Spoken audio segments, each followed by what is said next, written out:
संत ज्ञानेश्वर महाराजांची जन्मभूमी असलेल्या छत्रपती संभाजीनगर जिल्ह्यातील आपेगाव येथून माऊलींसह त्यांच्या मातापित्यांची पालखी पाटोदा येथे पोहोचली।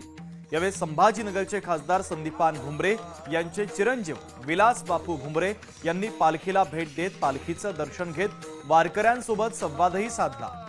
दिंडीमध्ये सहभागी होत त्यांनी फुगडीचा आनंद घेतला।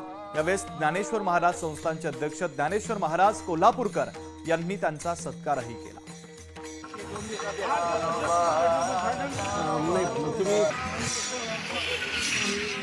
गेले 30-35 वर्षापासून भुमरे साहेबांची जी परंपरा आहे का आपल्या मतदारसंघातल्या ज्या पायी दिंडी निघतात रस्त्यांना यांना प्रत्येक वारकऱ्याची आपल्या भागातून आलेल्या वारकऱ्याची विचारपूस करण्यासाठी भुमरे साहेब नेहमी येतात। ते देखील येणार आहे, पण या वर्षी मी आलो, आपल्या वारकऱ्यांची भेट घेतली, त्यांचा प्रवास सुखरूप हो अशी माऊलीजी त्यांनी पांडुरंगाची प्रार्थना केली।